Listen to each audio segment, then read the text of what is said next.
काही राजकीय घडामोडी या ठिकाणी दिवसभरात घडल्या आणि त्यामुळं ही आम्ही पत्रकार परिषद बोलवलेली आहे.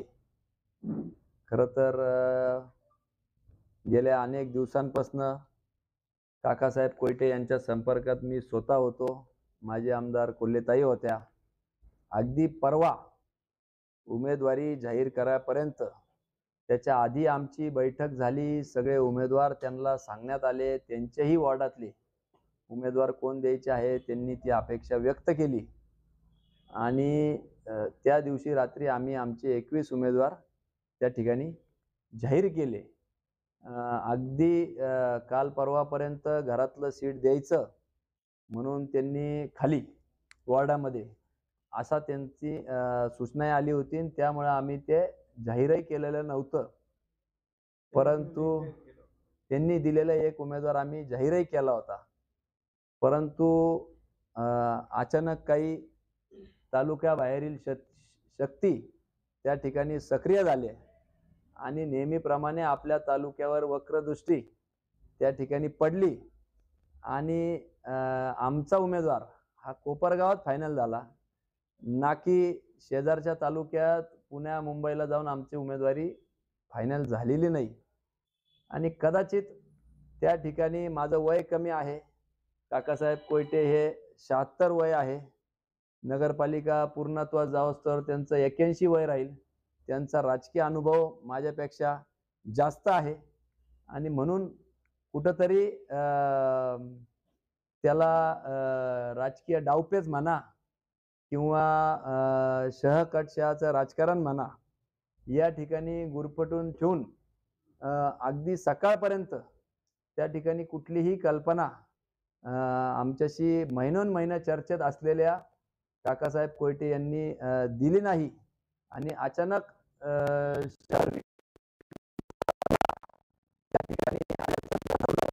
कारण की मी स्वतः विजन डॉक्युमेंट कसं राहणार आहे, त्याचे प्रमुख आपण राहणार आहोत, कशा पद्धतीने कोपरगावला पुढे न्यायचं आहे, त्या ठिकाणी आपल्या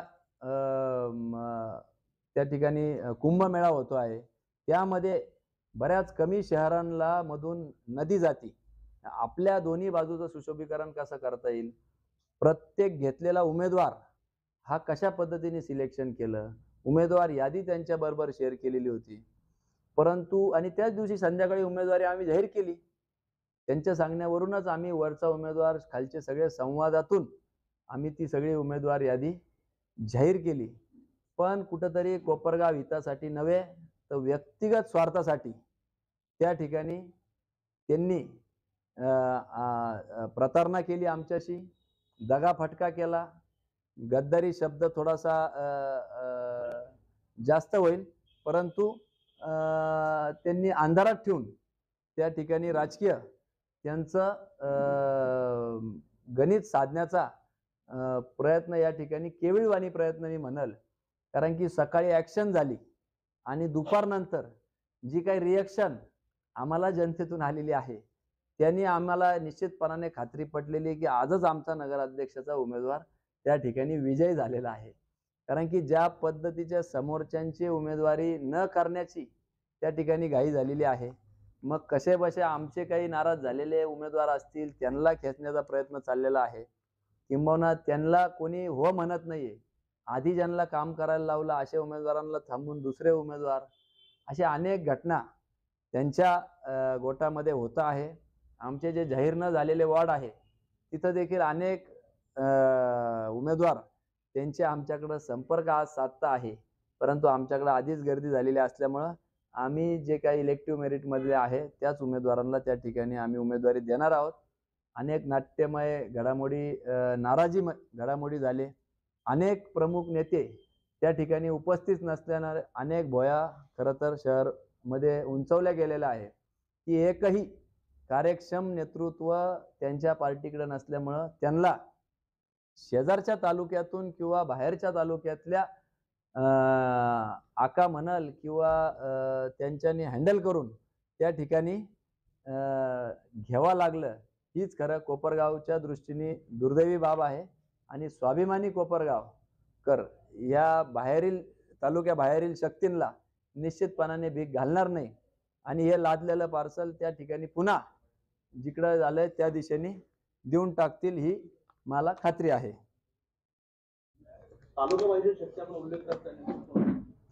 निश्चितपणाने त्या ठिकाणी त्यांचा उल्लेख देखील त्यांना उमेदवारी मिळाल्यावर त्यांनी केलेला आहे. पत्रकार आणि कोपरगावचे नागरिक सुज्ञ आहेत, त्याच्यामुळे हे स्वाभिमानी कोपरगाव आपल्या या अशा भूलथापांना बळी पडणार नाही. वेळेवर लादलेल्या उमेदवारांना त्या ठिकाणी हे होणार नाही आणि आम्ही एक युवा पॅनल, सक्षम पॅनल देण्याचा हे केलेला आहे. अर्थातच निवडणूक सुरुवात झाल्यावर मी त्या ठिकाणी काकासाहेब कोयटे यांच्याकडे आशीर्वाद घ्यायला गेलो होतो. तुम्ही द्याल तो उमेदवार मान्य राहील आणि असा आशीर्वाद देखील त्यांनी मला खरं तर दिलेला होता. परंतु त्यांच्याही काही कंपल्शन राहिलेले असेल, समोर उमेदवार न मिळाल्यामुळं जे काय आपल्या तालुक्यातील आमदारांनी ज्यांचं कोणाचं मांडलिकत्व स्वीकारलेलं आहे त्यांच्याकडं हाक दिली असेल आणि त्यांनी कदाचित त्या ठिकाणी ह्यांना उमेदवारी करण्यासाठी काही कारणास्तव भाग पाडलेला आहे असं सर्वश्रुत झालेलं आहे. त्याच्यामुळे याच्यात काही शंका राहिलेली नाही. राष्ट्रवादीमध्ये मोठ्या प्रमाणात इन्कमिंग होणार आहे. नाही, आता आमचे तर सीट फायनल झालेले आहे, त्याच्यामुळे आम्ही जे काय आमचे 24 कॅरेट उमेदवार होते ते दिले गेलेले आहे. आता 18 कॅरेट 16 कॅरेट काय असतील, कारण त्यांचेच उमेदवार त्यांना उमेदवारी करता येत नाही.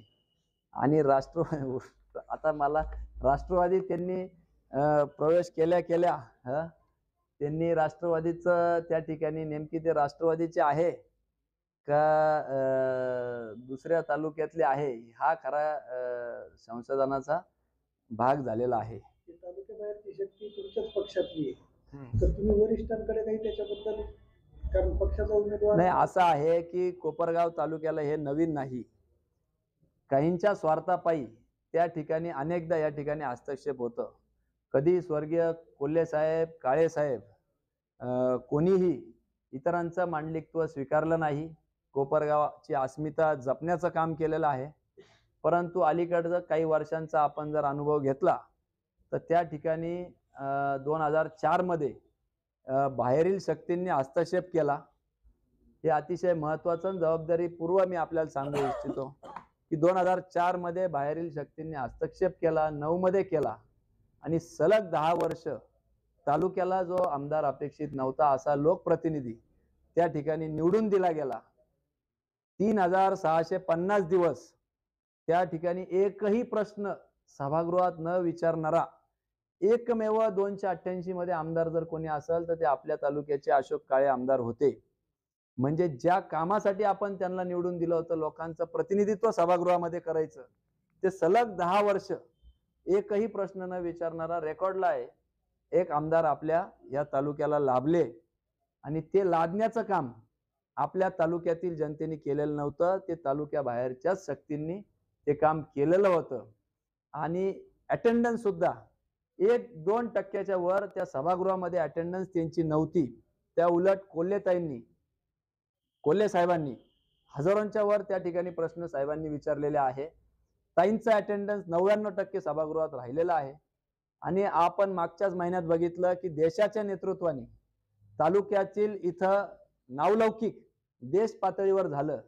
कुठंतरी ते इतर तालुक्याच्या नेते मंडळीमध्ये खुपलं आणि त्याचाच भाग म्हणून पुन्हा हा तालुका अधोगतीत गेला पाहिजे, आपली राजकीय अडचण होऊ नये म्हणून काहीतरी कुठंतरी राजकीय, ज्याला आपण हस्तक्षेप आणि डावपेच म्हणतो, याचाच हा परिणाम आहे.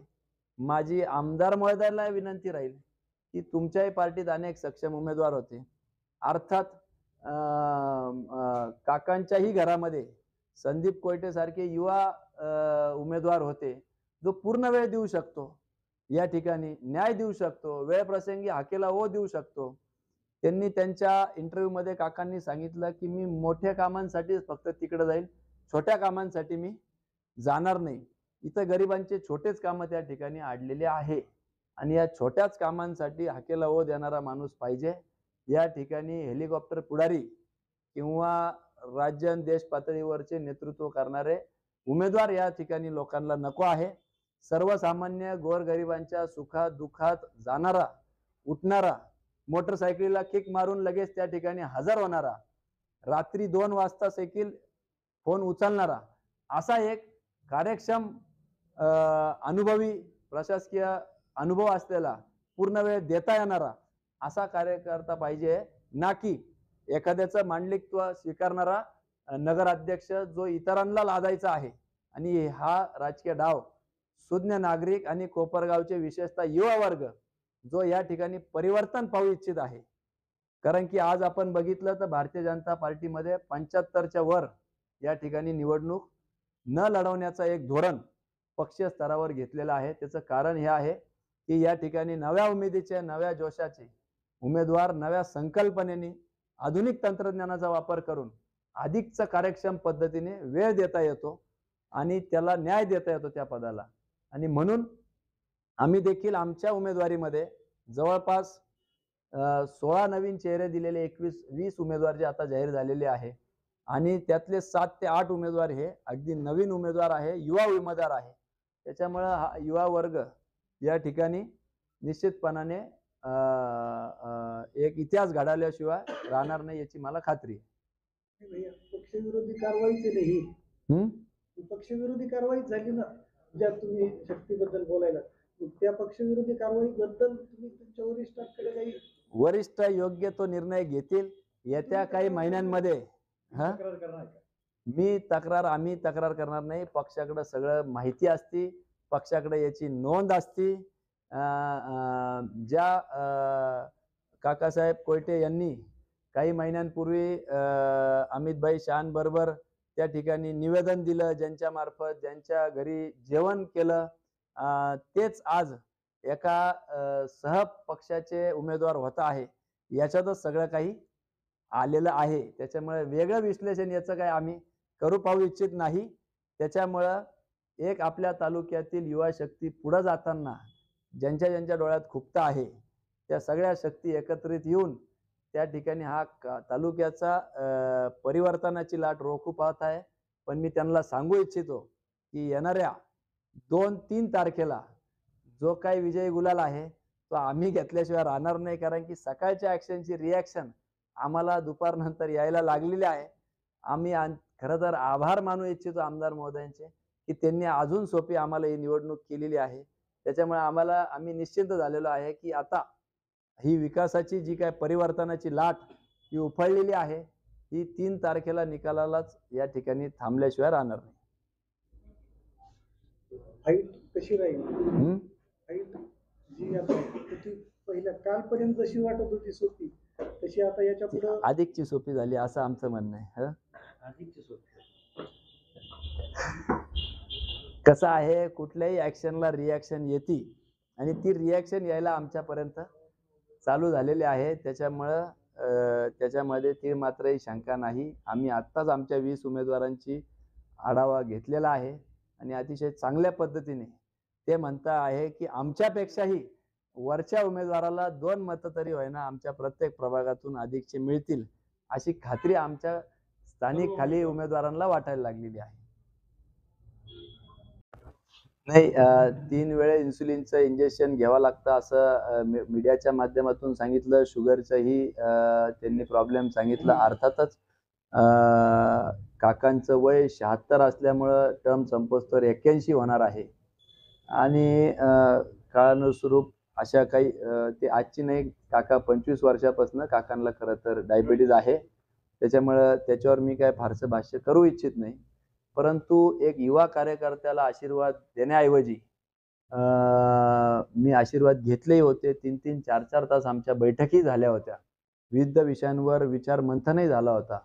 उमेदवारी यादीही त्यांना संपूर्ण दाखवूनच त्या ठिकाणी जाहीर केल्यानंतर अचानक रात्रीतून असं काय घडलं की सकाळी मला 8:30ला निरोप आला की अशा पद्धतीच्या घडामोडी कळल्या आणि गेल्या काही दिवसांमध्येच कुठंच विकासाचा कळवळा किंवा काळजी न वाटणाऱ्या काकांना अचानकपणे त्या ठिकाणी काळजी वाटायला लागली आणि त्यांच्याच उमेदवार त्यांनी जाहीर करायला लावलं. काल परवा आमच्याकडून तो उमेदवारीचं प्रमाणपत्र घेऊन गेला आणि आज लगेच तिकडं उडी घेतली, तर याच्यापेक्षा दुटप्पी भूमिका दुसरी होऊ शकत नाही.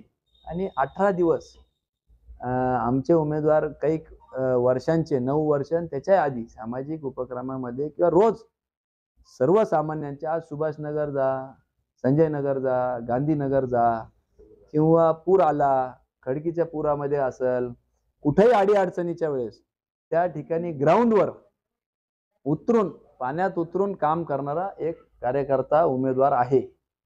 आणि खालचे उमेदवार आमचे बघता आज मेजॉरिटी त्या ठिकाणी निश्चितपणाने येताना दिसते आहे. मागची जी चूक झाली, खाली एक आणि वरती एक, ही चूक काय कोपरगाव या वर्षी करू इच्छित नाही कोपरगावकर. आणि म्हणून खालचे उमेदवार आमची मेजॉरिटी येत असल्यामुळे वरचाही उमेदवार आमचाच त्या ठिकाणी निवडून येणार आहे याची खात्री कोपरगावकरांना पटलेली आहे. अनेक त्या निमित्ताने संवाद, मेसेज आम्हाला प्राप्त झालेले आहे. यामध्ये बघितलं तर उमेदवारी जाहीर होताच काकांनी तुमच्यावर निशाणा साधलेला आहे. स्विमिंग टँकचं काम असेल, स्विमिंग पूलाचा किंवा क्रीडा संकुलाचा असेल, बच्चांचा विषय असेल, यावरती टीका केलेली आहे. असं आहे की त्यामध्ये क्रीडा संकुल हे तालुका क्रीडा संकुल आहे, ते शहर क्रीडा संकुल नाही. आणि त्याच्यामुळे शहरातील मध्यभागी जे असलेल्या रिकाम्या तहसील मैदानचं ग्राउंड असेल, हे अनेक कार्यक्रमांना आपल्याला लागतं. आणि मग एक 400 मीटरचा ऑलिम्पिक साईज जो ट्रॅक असतो तो करण्यासाठी, सिंथेटिक ट्रॅक करण्यासाठी याला जी लागणारी जागा आहे ती स्वर्गीय कोल्हे साहेबांनी त्यावेळेस विनामूल्य त्या ठिकाणी शासनाला दिली. आणि त्यावेळेस शहरालगत किंवा आता तर शहर ग्रामीण भाग जो शहरात झालेला आहे, शहरातच आहे, शहराच्या एका कोपऱ्यात आहे. त्याच्यामुळं त्याच्यात अनेक केसेस झाल्या, सगळं झालं. त्याच्यामध्ये ही तालुका क्रीडा संकुल आहे. आजही नगर जिल्ह्यातले सगळे तालुका क्रीडा संकुल आपण बघा, अतिशय दयनीय अवस्था आहे, पत्रे फुटलेले आहे, झुरळ त्या ठिकाणी जाळं झालेलं आहे. आणि आपलं उत्कृष्टपणे सकाळी आपण यावं, त्यांनाही मी आमंत्रण करेल की त्यांनी येऊन समक्ष बघावं की त्या ठिकाणी किती लोक रोज त्या ठिकाणी वेटिंग असते, इतके लोक त्या ठिकाणी बॅडमिंटन वॉकिंगला त्या ठिकाणी येतात. आणि त्याचबरोबर त्यांनी बस स्टँड असेल, नगरपालिका इमारत असेल, किंवा तुमची लायब्ररीची वाचनालय असेल, फायर ब्रिगेडची इमारत असेल, किंवा त्या ठिकाणी पोलीस स्टेशन असेल, पंचायत समितीची इमारत असेल, या सगळ्या इमारती आदरणीय कोल्हेताईंच्याच कालखंडामध्ये झाल्या. याची त्यांनी कबुली दिली, याचे मी त्यांचा आभार मानतो. कारण की आपण बस स्टँड त्यावेळेस डागडुजी होत होती, आपण स्वतंत्र बस स्टँडचं नियोजन केलं आणि वेगळ्या पद्धतीने गाळ्यांचं आपण त्या ठिकाणी नियोजन करणार होतो. पण दुर्दैवाने त्या ठिकाणी ताई निवडून आल्या नाही आणि ते काम प्रलंबित राहिलं. त्यांनी जे पाण्याचं त्या ठिकाणी गवगवा केला, की पाण्यामुळं त्या ठिकाणी प्रश्न सुटला. 125 कोटी खर्च होऊनही आज त्या ठिकाणी 61 दिवस पाणी ह्या वर्षभरात आलेलं आहे. अजून 10-12 दिवस पुढच्या 2 महिन्यातील म्हणजे 72 दिवस, 365 दिवस घेऊन, आणि त्याचा जर खर्च बघितला तर दिवसाचा 1 लाख रुपये नगरपालिकेचा खर्च आहे. या भ्रष्टाचारावर देखील काकांनी लक्ष घालावं. आणि 4 वर्ष ज्या आमदारांच्या ताब्यात ही नगरपालिका होती, त्यांना ते प्रश्न करावं आणि स्वतःच आत्मचिंतन करावं, ही माझी मागणी राहील. पहिली तुमची उमेदवारांची यादी आली, त्यामध्ये 21 जागांसाठी उमेदवार जाहीर केले, परंतु एक जागासाठी जे उमेदवार आहेत त्या गटात गेलेले आहे. म्हणजे अजून पुढचे 10 जे जागा आहेत ते उमेदवार किती आपण जाहीर करणार? आम्ही ते उमेदवार आमचे निश्चित झालेले आहे. परंतु अनेक विरोधी पार्टीचे उमेदवार संपर्कात आले, त्यांच्या पायाखालची वाळू सरकल्यामुळं त्यांनी त्या ठिकाणी संपर्क वाढवलेला आहे.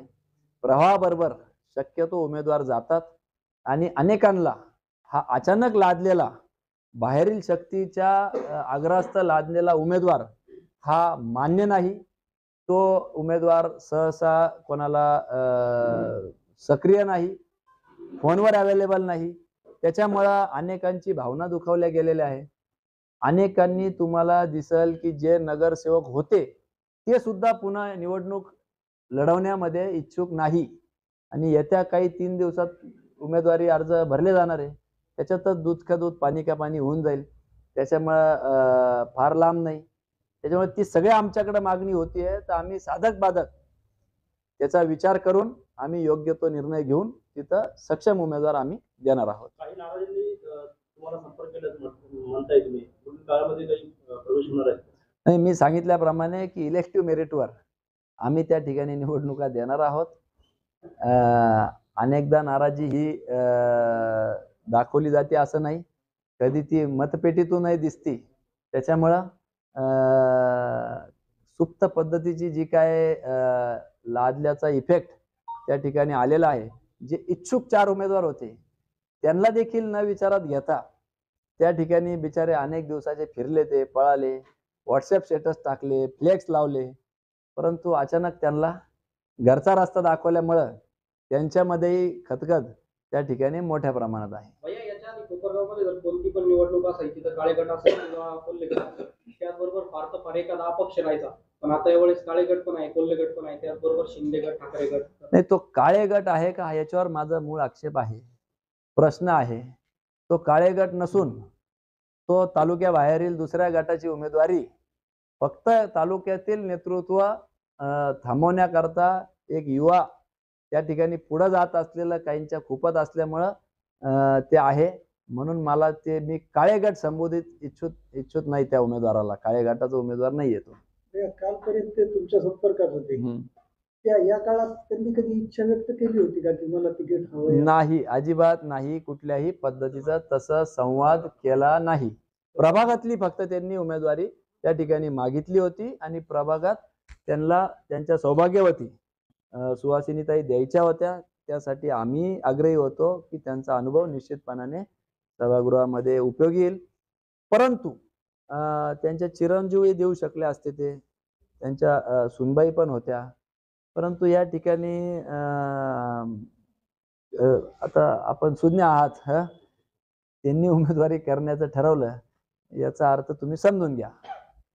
काका साहेबांसोबत जेव्हा चर्चा झाली ते असे म्हणाले की ताई आणि भैयांना त्याची कल्पना दिली होती. नाही, सकाळी फोन आला मला, उठवलं त्यांनी, किंवा अशी थोडीशी अडचण झाली, एनसीपीत चाललं. म्हटलं काय म्हणून आम्हालाही तो अंधारात ठेवून मी मगाशी म्हटल्याप्रमाणे कदाचित माझा राजकीय अनुभव तेवढा नाहीये. मी राजकारणात त्यांच्याच तुलनेने नौका आहे. त्यांचं 76 वय आहे, त्यांचा 50 वर्षाचा राजकीय अनुभव आहे. त्याच्यामुळे त्यांनी कदाचित रात्रीपर्यंत आम्ही जनार्दन कदमशी बोललेलो होतो, त्याच्यावर कुठलीही अशी परिस्थिती नव्हती. त्यांनी सकाळी निरोप दिला की जावं लागतं आहे आणि मला वरिष्ठ पातळीवर दुसरेही पद त्या ठिकाणी दिले तर ते घ्यायचे असतील तर ही उमेदवारी मला करावी लागते. म्हणजे त्यांनी वैयक्तिक स्वार्थासाठी, मी भविष्यात वाटलंच तर ती गोष्ट सांगाल, वैयक्तिक वरती काही विशिष्ट पद मिळतं आहे म्हणून का होईना ही उमेदवारी करावी लागते असं त्यांनी सांगितलं. असं म्हणणं आहे की काळे परिवार कार्यकर्त्यांना मोठा करणार आहे, इतरांना बद्दल मी बोलू शकत नाही. काकांचा जो आरोप हास्यास्पद आहे, जर त्यांनी असं म्हटलं असेल की काळे परिवार कार्यकर्त्यांना मोठा करणार आहे, ह्या तालुक्याला सर्वश्रुत आहे की स्वर्गीय कोल्हे साहेबांनी आदरणीय काकासाहेब कोयटेंच्या सौभाग्यवती त्या ठिकाणी नगराध्यक्ष म्हणून निवडून देण्याकरता कोल्हे साहेबांनी पुढाकार घेतला होता. ज्या वेळेस ते नगरसेवक झाले त्यावेळेस कोल्हे पार्टीकडूनच झालेले आहे. 2001 ला उमेदवारी दिली.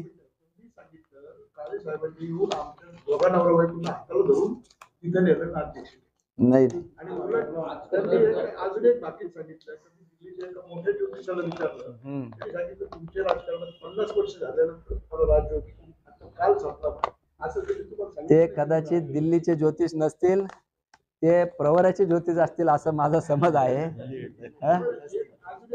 आणि आम्ही पोपटावर आणि त्याच्यावर भरोसा ठेवून आम्ही राजकारण करत नाही, आम्ही विकासाचं राजकारण करतो. या गोदावरी तीरावर या कोपरगावचा स्वाभिमान गहाण ठेवणाऱ्यांपैकी आम्ही नाही. प्रवऱ्या तटी जर काही निर्णय होऊन या आमच्या इथं लादण्याचा प्रयत्न होत असेल तर त्याचा कदापि आम्ही सहन करणार नाही. आणि हा हल्ला आणि हे पार्सल आम्ही तेवढ्याच ताकदीने परतावून लादल्याशिवाय राहणार नाही, एवढंच मी या निमित्ताने सांगतो. माझी एक शंका आहे, तुम्ही जे म्हटले ना आता काल परवापर्यंत बोललो ही राजकीय किंवा पत्रकारांच्या दृष्टीने सांगतो, गेल्या 1-2 वर्षापासून त्यांची तयारी चालू आहे. तुमच्या चाणक्याला किंवा तुम्हाला ती कल्पना आली नाही का? एवढं कसं तुम्ही अंधार होताय? नाही, मी म्हटलं ना, कदाचित माझं वय, मला तेवढा राजकीय अनुभव नसल्यामुळं कुठंतरी तिथं राजकीय डावपेचामध्ये तिथं अडकवण्यात आला असं मला वाटतं. आम्ही या ठिकाणी फारसं काही बोलणार नाही, परंतु जे कोणी विरोधी शक्ती आहे त्यांच्या आक्रमणाला आम्ही छातीचा कोट करून तोंड देणाऱ्याला आम्ही पाठिंबा देणारे आहोत. त्याच्यामुळं कोपरगावचा हितासाठी आम्ही पूर्ण ताकदीने त्या ठिकाणी उतरणार आहोत. आणि कोपरगावचं नेतृत्व इतर जिल्ह्यामध्ये सक्षम होताना दिसतंय, म्हणून काहींना खुपतंय. त्याकरता ही सगळी उठाठेव चालू आहे. आणि इतर तालुक्यातले जे काही शक्ती काम करत आहे त्यांना मी म्हणजे सांगू इच्छितो की निवडणुकीची तारीख काही दूर नाही. तुम्हाला ही कोपरगावची जनता धडा शिकवल्याशिवाय त्या ठिकाणी राहणार नाही. आता तुम्ही जे काही डिक्लेअर केले, हा, काही ज्या शंका किंवा गावात चर्चा आहे, आणि त्यांनी सांगितलं की आमच्याकडं आम्ही 2 दिवस थांबलो का, तर आमच्याकडे रेकॉर्ड ब्रेक लोक येणार आहे. तुमच्या गावात ज्या चर्चा आहे, तुम्ही जे काही डिक्लेअर केलं, जे काही राहिले तुम्हाला असं वाटतं त्याच्यात नव्याने तुम्ही फेरबदल करणार का नाही? नाही, आता आम्ही तर मी सांगितल्याप्रमाणे जे इच्छुक आहे त्यांना आम्ही सक्षम उमेदवार त्या ठिकाणी देणार आहोत. म्हणजे त्याच्यात काही फारसा, पण सगळ्यांनाच तुम्हाला घेऊन फिरावं लागेल, कारण गावात जी चर्चा आहे ती तुम्ही स्पष्ट केली पाहिजे. कोणती चर्चा, काय विचारलं प्रश्न? तुम्ही ज्या उमेदवारी डिक्लेअर केल्या त्याच्या बाबतीत लोकांना शंका आहे, त्यांना तोच त्यांची जी आमचे सगळे 20 उमेदवार इथे आहे. आम्ही आता मीटिंग घेऊन खाली आलेलो आहे आणि त्यांचा अजून निश्चय वाढलेला आहे की बरं झालं. अजून जे नाराज आहेत, नाही, नाराज आमच्याकडे एकही नाही. कुठलेही प्रवेश आमच्याकडून त्या ठिकाणी आमच्या पार्टीतून कुठं झालेले नाही. नाही, आता कसं आहे, आता ते वातावरण निर्माण करण्यासाठी त्या ठिकाणी उपाशीपोटी सुद्धा पैलवान ढेकर देत असतो, जोर बैठका काढत असतो. त्याच्यामुळे आता ऐन निवडणुकीच्या तोंडी 3 दिवस राहिलेला असताना उमेदवार नाही, ही अशी केविलवाणी परिस्थिती आहे. शेवटी रणांगणात तुम्ही जाता तेव्हा महिने तुम्ही तयारी करता.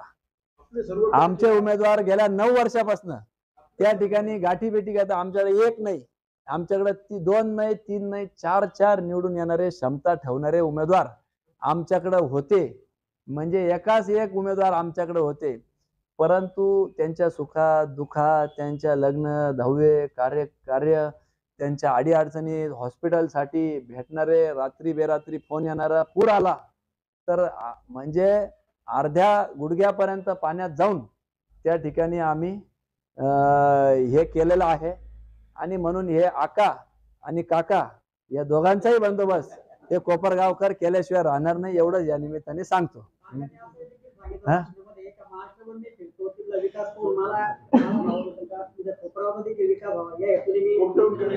अच्छा, हे कळायला 50 वर्ष लागले, याचीच मला खंत आहे. आणि निवाराचा किती विकास झालाय हे काही मी वेगळं सांगू इच्छित नाही. अजूनही अनेकांचे उतारे त्याच्यावर बोजे आहे, वेगवेगळे बोजे आहे. आता त्या खोलवर गोष्टींमध्ये मी जाऊ इच्छित नाही. आणि घरापुढचा रस्ता कसा आहे हे काही वेगळं सांगण्याची मला आवश्यकता नाही. हे फक्त त्यांच्या आकांक्षा आदेशावरून काका निवडणुकीत उतरलेले आहे, एवढंच मी या निमित्ताने तुम्हाला सांगतो. खालचा एकही सीट अजून जाहीर नाही आणि 30 पैकी 30 येणार म्हणून सांगून त्या ठिकाणी जाहीर केलेला आहे. हा फाजील आत्मविश्वास आहे. हा फक्त त्या ठिकाणी कुठंतरी कोपरगावकरांनी जे काही निश्चय केलेला आहे की यावेळेस यंदा परिवर्तन हा निश्चित आहे. विकासाची कास कोपरगावकरांनी धरलेली आहे. आम्हाला मिळता प्रतिसाद शेकडो त्या ठिकाणी 81 90 ह्या नंबरवर आम्ही जे काही विजन कोपरगावसाठी मागवलेलं होतं त्याच्यावर रिप्लाय आलेले आहे. 100हून अधिकचे ईमेल कोपरगाव मध्ये बाहेर राहणाऱ्या जे आपले कोपरगावचे नागरिक आहेत त्यांच्याकडून आम्हाला प्राप्त झालेले आहे. एक कोपरगावची वेगळी ओळख, धुळगाव आणि खड्डे ही ओळख पुसण्याचं काम गेल्या महिन्यामध्ये संजीवनी उद्योग समूहाच्या माध्यमातून आम्ही CBG प्लांट उघडून देशाच्या नेतृत्वाने कोल्ह्यांचं कौतुक केलेलं आहे. आणि तोच विजन आम्ही घेऊन या कोपरगाव नगरपालिकेमध्ये वेगवेगळ्या नाविन्यपूर्ण या ठिकाणी उपाययोजना आम्ही घेऊन येणार आहे. त्याच्यामुळे ते खुपलेलं आहे आणि खटाटोप चालू आहे, एवढंच सांगतो. म्हणजे ही लढाई फक्त नगरपालिकेपुरती नाही तर वर्चस्वाची. ही लढाई नगरपालिकेची राहिलेली नाही, ही आपल्या कोपरगावच्या स्वाभिमानी कोपरगाव विरुद्ध तालुक्याबाहेरील काही शक्तींची झालेली आहे. आणि त्यामध्ये दुर्दैवाने आपल्या तालुक्यातील आमदारांनी त्यांचं मांडलिकत्व स्वीकारलेलं आहे. त्यांचे वर्षानुवर्ष काम करणारे, धावपळ करणारे, त्यांच्यासाठी लाठ्या काट्या किंवा धावून जाणारे अशा कार्यकर्त्यांना घरचा रस्ता दाखवलेला आहे. आणि दुसऱ्यांना लाजण्याचं पाप या ठिकाणी आमदारांनी केलेलं आहे. अशा अन्याय झालेल्या लोकांना तुम्ही तुमच्याकडे आले तर घेणार का? नाही, आता आमची डिक्लेअर झाले ना आमचे उमेदवार, आता कुठं कुठे घ्या ते तिथंच राहून आमचं काम करणारे, एवढंच सांगतो. संस्कृती कोल्हे कुटुंबाची नाही, हा. घरचे ठेवून बाहेरच्या न द्यायचं. बरोबर आहे. हा